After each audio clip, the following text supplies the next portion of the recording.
Hello students, how are you? I hope that all you are fine. Today we are going to see about functions. The definition for function: a relation f between two non-empty sets x and y is called a function from x to y if for each x belongs to capital X, there exists only one y belongs to capital Y, such that x comma y belongs to f.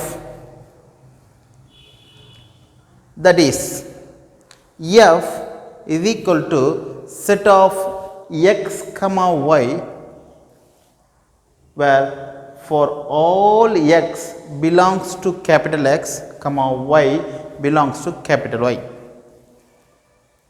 This is the definition for function. அப்போ function அப்படின்னாலே நம்மளுக்கு தெரிஞ்சிருக்கும். கண்டிப்பாக relations எல்லாம் ஒன்றா சேர்ந்தா அதுதான் function. ஒரு வீட்டில் ஒரு ஃபங்க்ஷன் நடக்குது அப்படின்னாலே கண்டிப்பாக அங்கே யார் இருப்பாங்க? நம்மளோட ரிலேஷன்ஸ் எல்லாம் ஒன்றா சேர்ந்துருப்பாங்க. ஸோ அப்போ ரிலேஷன்ஸ் இல்லாமல் கண்டிப்பாக ஒரு ஃபங்க்ஷன் இருக்காது. சரிங்களா? ஸோ அப்போ இங்கே நம்ம ஃபங்க்ஷன் அப்படின்றத சொல்கிறதுக்கு முக்கிய காரணம் ரிலேஷன் தான். ஒரு ரிலேஷன் இல்லாமல் ஃபங்க்ஷன் கிடையாது. சரிங்களா? ஸோ அப்போது இங்கே தான் சொல்கிறாங்க, a relation F between two non empty sets x and y is called a function from x to y if for each x belongs to x there exists only one y belongs to y. அப்போ ஒரு x அப்படின்ற ஒரு settle இருந்து y அப்படின்ற ஒரு செட்டுக்கு எலிமெண்ட்டை map பண்ண போகிறோம் அப்படின்னா எக்ஸில் என்னென்ன வேல்யூஸ் நம்ம எடுக்கிறோமோ அதுக்கு ஒரு ரிலேஷன் மூலயமா இன்னொரு ஒய் கிடைக்கும். அது ஒரே ஒரு ஒய் அந்த வேல்யூவாக தான் இருக்கணும். ஃபார் எக்ஸாம்பிள்,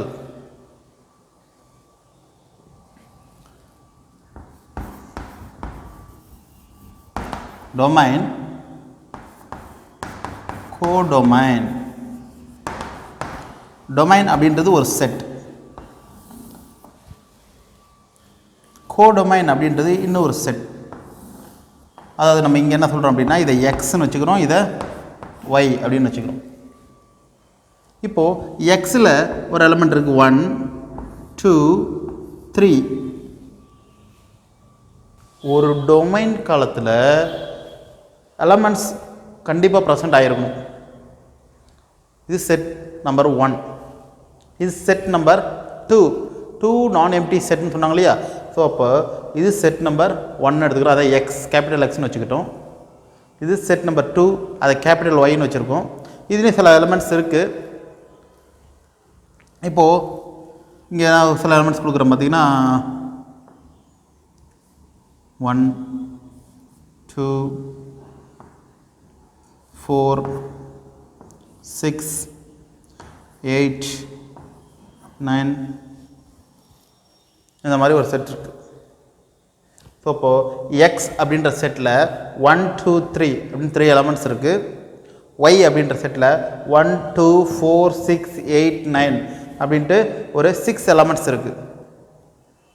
அப்போது இவங்க ரெண்டு பேருக்கு என்ன ரிலேஷன் அப்படின்னு பார்த்தீங்கன்னா, நான் இங்கே என்ன ரிலேஷன் வைக்கிறேன் அப்படின்னா, எக்ஸ் ஸ்கொயர் அப்படின்னு ஒரு ரிலேஷன் வைக்கிறேன். என்ன ரிலேஷன் வைக்கிறோம்?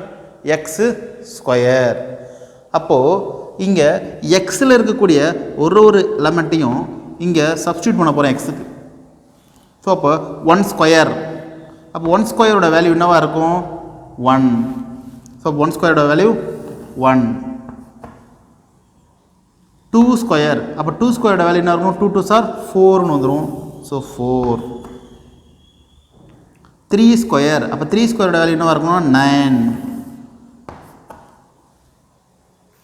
ஸோ அப்போது டொமைன் கோடொமைன் அப்படின்னு 2 செட்ஸ் எடுத்தோம்.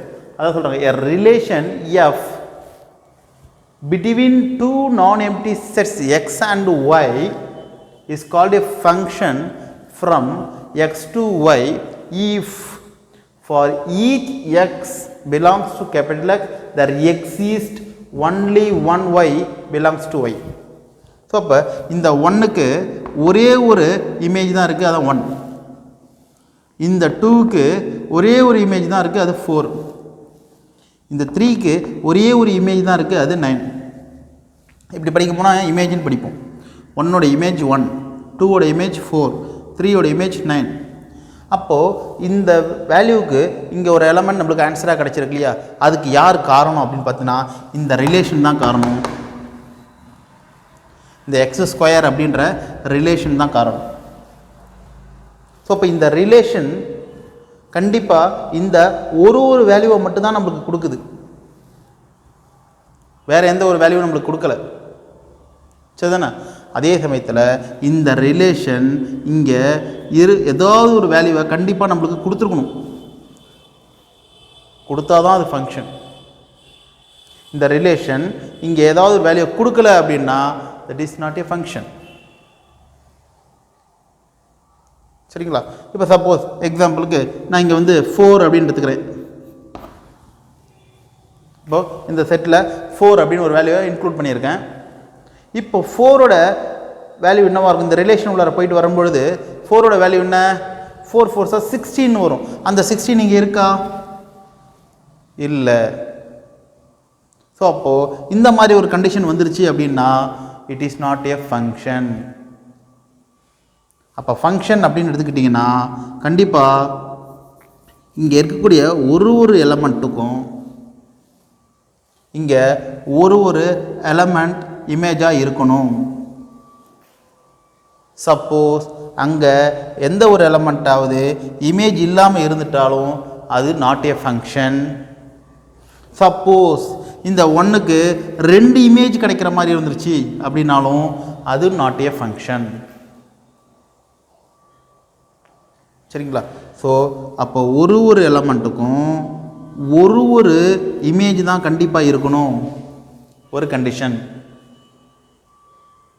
செகண்ட் மேப்பிங்க்கு இது போகவே கூடாது. இந்த டொமைன் காலத்தில் இருக்கக்கூடிய எலமெண்ட்ஸ் எதுவுமே செகண்ட் மேப்பிங்க்கு போகக்கூடாது. அப்படி போயிட்டா அது நாட் ஏ ஃபங்க்ஷன். சப்போஸ் ஏதாவது ஒரு எலமெண்ட் இங்கே எக்ஸ்ட்ரா இருக்குது, மேப்பிங்கே ஆகாமல் இருக்குது அப்படின்னாலும் அதுவும் நாட் ஏ ஃபங்க்ஷன். சரிங்களா? ஸோ அப்போது ஃபங்க்ஷன் அப்படின்ட்டா இங்கே இருக்கக்கூடிய ஒரு எலமெண்ட்டும் இங்கே ஒரு எலமெண்ட்டாக கண்டிப்பாக மேப் பண்ணியிருக்கணும். ஒன்றுக்கு மேலேயும் மேப் பண்ணியிருக்கக்கூடாது, சரி மேப்பிங் ஆகாமல் ஃப்ரீயாகவும் இருக்கக்கூடாது. இதுதான் ஃபங்க்ஷன். பட் இந்த ஃபங்க்ஷனுக்கு யார் முக்கிய காரணம் அப்படின்னா இங்கே நம்ம கொடுக்கக்கூடிய இந்த ரிலேஷன் தான் முக்கியம். கண்டிப்பாக ஒரு இன்புட்டுக்கு ஒரு அவுட்புட் உண்டு, ஆனால் அதை ஏற்படுத்துறது யார் அப்படின்னா இந்த ரிலேஷன் தான் அதை ஏற்படுத்தும். அப்போது உங்களுக்கே தெரியும், இப்போ ஒரு ஃபங்க்ஷன் அப்படின்னு எடுத்துக்கிட்டிங்கன்னா கண்டிப்பாக அது ரிலேஷனோட சப்செட்டாக தான் இருக்கும், ரிலேஷனோட சப்செட். அப்போ கண்டிப்பாக ஒரு ரிலேஷனுக்குள்ளார தான் இந்த ஃபங்க்ஷன் இருக்கும். இது ரிலேஷன்.